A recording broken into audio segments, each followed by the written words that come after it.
Okay, so welcome back to story time. I was talking about being overshadowed and not knowing what that was, seeing those two pools of darkness, looking looking into his eyes and not knowing what I was looking at.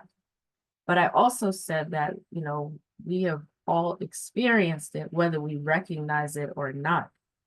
So this story right here is about a time I was overshadowed, and this was many years later, and I think my brother-in-law had come to visit, and anytime he came to visit, he always liked to party and go out with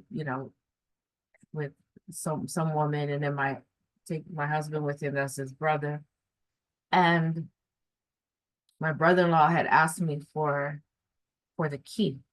My husband was going to meet him at the club after he got off of work. And so I gave him my key.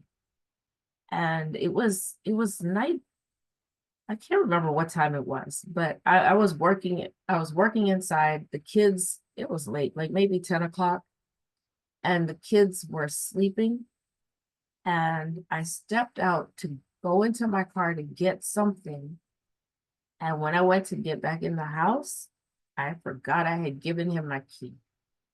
And so here I am, 10 o'clock at night. I'm tired. And I just want to go to sleep. And I keep calling my husband. I keep calling my brother-in-law. I can't get any of them. They're probably in the club, music blasting and all that. They didn't hear. And I as I got more and more tired, I got more and more angry. And I never cursed at my husband. But this they didn't come they didn't come home till 3 o'clock in the morning. And I think by 1 or 2 o'clock in the morning, I was so done.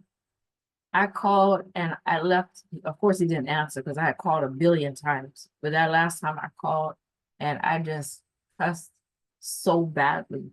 And every word in the book, I was so angry. And mind you, they didn't even know. My husband was so embarrassed because his when they got out the club, he said she called me so many times, just check my voicemail. And so his brother got that message. He didn't get it. His brother is the one that heard it. And he's like, oh man, she was pissed because I took the key, and she stepped out and she couldn't get back in, and the kids were asleep. And I remember even when my husband told me, I didn't even care. I did not care. I don't remember myself being that angry ever in my life. And when I got inside the house, I was so mad. I went into the bathroom and I just stood over the sink. Just, I can't remember if I was looking in the mirror or if my head was down over the sink. And I could just feel all this power surging through me, surging through, surging. And for literally a whole hour before it dissipated. That was overshadowing. I couldn't control that anger. I couldn't control that energy. I never saw myself that angry um in my life. And I'm trying to think, was there another time? I mean, I've been angry, but not to that extent where I could feel all of that energy surging through my body and literally have to stand there for an hour to calm down, just holding on to the sink, just waiting for this thing to stop. Literally not even understanding or knowing what I was dealing with. I'm just thinking I'm mad because I'm tired and they out there doing whatever, and I don't care about that. I just like my kids are in the house, these things are going through my head. But the level of anger, the level of rage that I experienced, for me, it was uncontrollable. I actually remember getting on a bus one day, and this bus passed by a shelter. There were a lot of young mothers on that bus. And um, the young mother, I think she sat behind me. And she was talking, I think she might have been talking a little rough to her baby girl. So I just began to like play with the baby just to, like calm her down or, take the mother's attention off of her because she obviously was highly stressed. And somehow we struck up a brief conversation.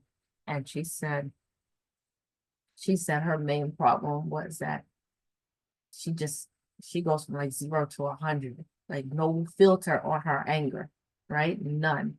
And she's like that, she had, even though she had a little baby, she had come out of jail and it was for fighting because she could not control her anger.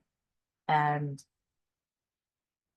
I think by that time I knew what it was. So a lot of times we may see parents in the stores, young parents yelling, cussing out their kids, young women cussing out their man in the grocery store. I know I've seen it several occasions. And you see it on the YouTube and the little video shorts. And people are realizing, they may say, oh, I'm bipolar, or I'm this or that. They're not realizing that they have been overshadowed. They can't control their energy because it's not their energy. You can always control your energy. When there's something else present and you're not aware of it, you just think those thoughts are yours. You just think those feelings are yours. And you feel like somebody's driving you crazy. So you're yelling at them. They overshadowed, they yelling back at you. And then this is how blow-ups happen. This is domestic violence. This is violence in the streets. Again, all a result of us not having our culture, not knowing our identity, because we have ways to handle these types of things. We have ways to handle the drug addiction, the pregnancy, the domestic violence, the homeless, all of these things. We have all of the answers within our culture because our culture is our way of life and it's a holistic way of life. But if we don't know what we're looking at, we just think, oh, I'm angry. And that's anger. What about sadness? We can handle our sadness, but when it's this level of depression, for me with sacred spaces and having the experience with those stones and having that level of compassion for myself in the story I told previously, I oh, what was I going to say? Oh, just slipped my mm, wow, it just slipped my mind just that quickly.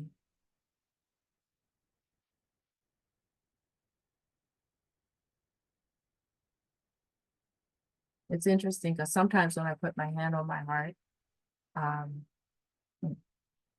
what I was going to say, it just automatically comes back to me. And what was I going to say? Oh, yes. I realized for me that what maybe people would look at was a depression, was a pressing down into the ancestral realm, into the realm of spirit. It was a pressing down. So if you understand what is happening, everything out here is shutting down so that you can come closer into connection with your real self, with your true self. But when we haven't been given information about our own identity, then we're just working with the limited understanding that we have. That's what I wanted to say. It was like depression to me was a pressing down into the realm of spirit. So we'll continue in the next video.